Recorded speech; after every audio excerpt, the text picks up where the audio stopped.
When a Giants legend says no one respects you anymore, how do you answer? Dexter Lawrence just gave the loudest response yet, and I freaking love it, point blank.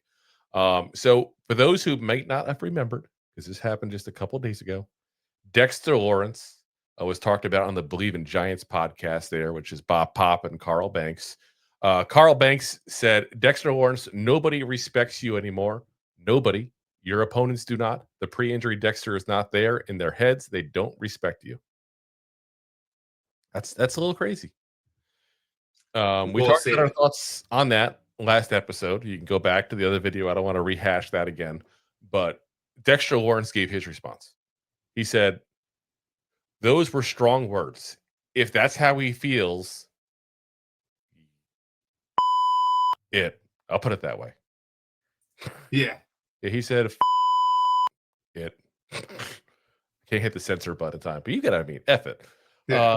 He says, I don't really know what he's watching. He can say what he wants. I'm going to keep doing what I'm doing, trying to help us get a win. I hope people start trying to disrespect me. I hope they start not respecting me. That's not what's showing on the field. Getting a lot of respect on the field. I get a lot of attention. Check the numbers. I hope they start not respecting me. That's not what's showing up on the field. I get a lot of attention. Yeah, right there. Check the numbers. We did check the numbers. So here's where the numbers are. Dexter Lawrence is tied for the fourth highest in the NFL, being either double teamed or chipped. 72.22% of plays. His pass rush win rate is actually up from 12.5 last year to 13.5. So yeah, guys, I'm going to reiterate what I said last episode. Dexter Lawrence is not the problem here. I don't doubt that he's probably still feeling some effects of the injury last year. That can happen with some of these injuries. He probably, he always he got the sleeve on there now, the protector, and they say he wears it even in practice. So it doesn't doubt me. It doesn't shock me at all if there's some effect from that injury still. And you're probably not going to get 100% of Dexter Lawrence this year. Probably next year is going to be one of those kind of things. But to think because he has half a sack, he's not doing anything. I'm sorry, but if you just look at sacks and go, oh, well, this is the sack, so therefore this is the answer, whether he's good or not. You just don't know football. Point blank.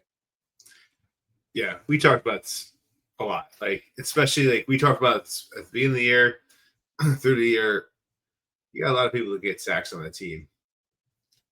So it's not crazy to say that the sack number for one of these players is going to take a step back. Yeah.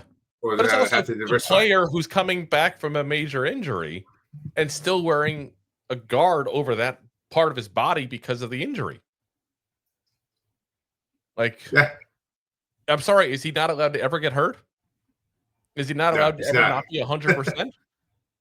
Like, should he just sit on the IR till he's 100%? Is that what you want? I mean, I don't understand this. I really don't.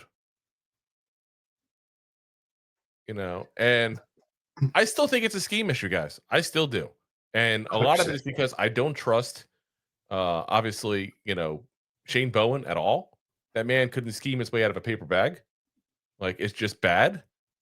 And if you look, and I'm going to say this, these stats, because I got these, I stole these actually, so I'm going to admit it freely. So I'm going to let you guys know and give the credit where credit's due. Bobby Skinner posted this in the Giants Nation show podcast, their Twitter X account there. The last 3 years, prior to this year, Dexter Lawrence played anywhere from 60 to 72% of his snaps at nose tackle, which is where he's supposed to be. That's the best spot for him to be. It's where he's got his best production. We have seen that year in, year out. This year, 47%. You think it might be a scheme issue? Oh, hands down. For the guy who can't scheme anybody. The guy who can't figure out a way to get all the pass rushers on the field when it matters the most. The guy who literally rushes 3 and drops back 8.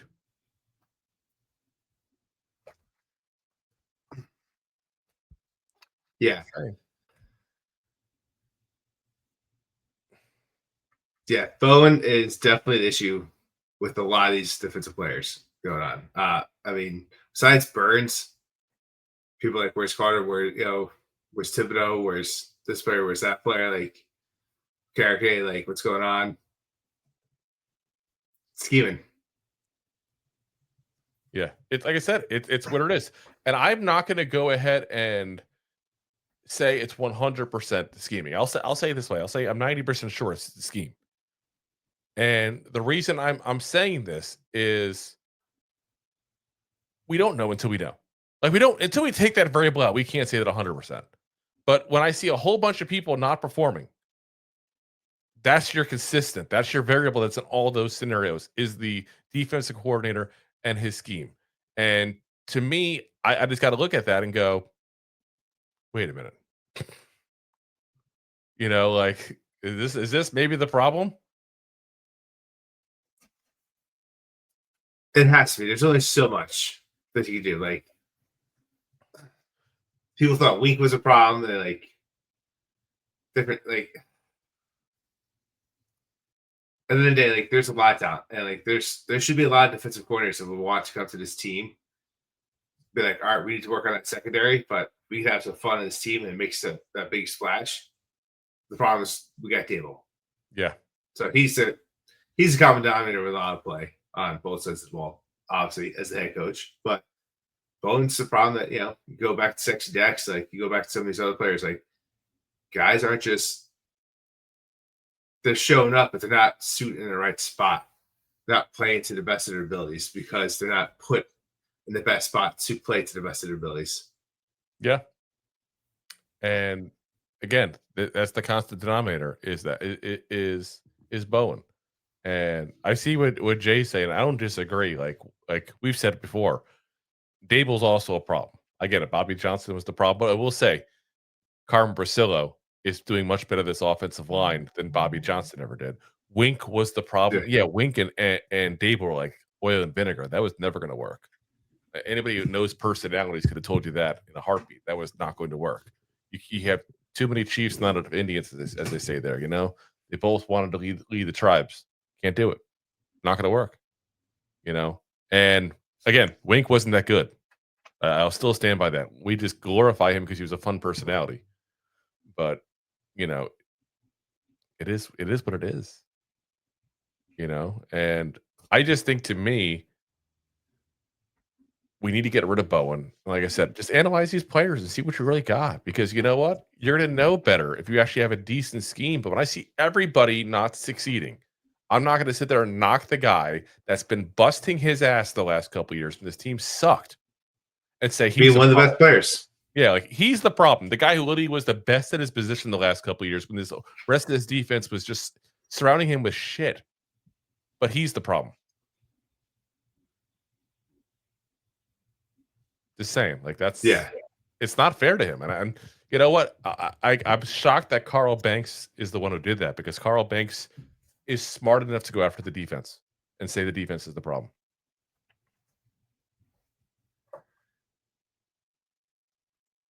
Yeah, I guess that's fair. I mean, you got to play defense. He knows more about football than you and me. I'm going to say that point blank. Oh, 100%. There's no doubt in my mind he doesn't know. You know? As Anthony says right here in the comments, 9 sacks to the nose tackle position. But hey, I think he'll be better lined up out of that position. Idiot. Yes, that's a dumb move. What's next? We to move Jackson Dart to wide receiver? Tight end. I'm just like, this is the kind of idiocracy that we have here, okay? Like, I know it's got the electrolytes, plants crave, but come on. It's got electrolytes. That's what plants crave. Let's go. I know. Rondo. So, like I said, and again, I think there's some bias in Carl Banks because he does work for the Giants. And I think that's what it is. It's easier for him to go after a player. And to his credit, I think he probably was trying to pump him up more than anything else. But, that's not the guy to go after. Go after the real target. Shane Bowen. I know your bosses might get upset at you. But you know what? They can't get too upset because how bad would that be if they fired Carl Banks the day after he made comments like that? He got a pissed off fan base now. Go after the right target. That's all I'm saying. And kudos to Dexter Lawrence for sticking up for himself. I like that he did that. And it was funny because he actually called the media out. And I haven't seen that type of anger out of Dexter Lawrence. Like, they asked at one point about him, not being respected and not being double teamed. And he goes, "Do you guys even watch the tape?" He at least said that to them. Like, I don't want to say it verbatim in case I'm one word off or something like that. I don't have the exact, transcript in front of me. But that's literally what he said to them. That's insanity. Funny. Like, that's not Dexter Lawrence we know. So, all right. Let's get on to the next topic here real quick. I just see you guys talking about trading Tibbs. Tibbs is not going anywhere. They already said that. That's been the news, is that Thibodeau, as a lot of teams are calling about Thibodeau. A lot of teams want Thibodeau. The Giants are not moving from Thibodeau. Now, next year, who knows what happens? It was last year. But for right now, they're going to keep him. So, though I agree with Jay, any of our busts for a 6th rounder, please. I'll take a 7th rounder. I told you that. I don't care. I'll take a 7th rounder for Evan Neal and Jalen Hyatt together. Package deal. Take it for an 8th round. Yep. 8th rounder. I'll take it for a supplemental 7th. Yeah. A complimentary breakfast at the hotel. Exactly. Oh my gosh. I'll take it for a medium Coke for everybody. Yeah. Thanks for watching. Like the show?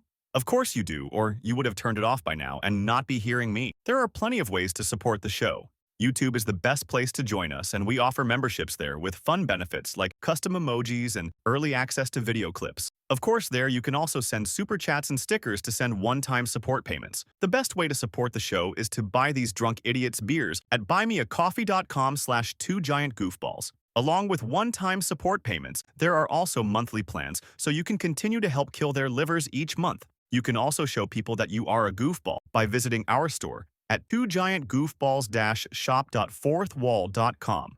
We got everything from shirts, hats, phone cases, funny candles, buttons, stickers, and even a 2 Giant Goofballs towel to dry off your goofballs. Of course, you can always support the show for free by simply hitting the like, subscribe, and share button wherever you are watching or listening to this. Hit the thumbs up on YouTube. Leave a 5-star review on Apple Podcasts. It helps the show tremendously, and quite frankly, the goofballs suck at marketing and need your help to get the word out. Thank you for being part of the Goofball Army and for taking the time out to support the show.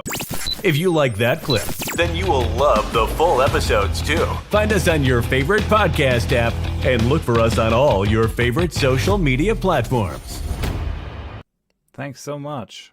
Please, I'm begging you. Please subscribe.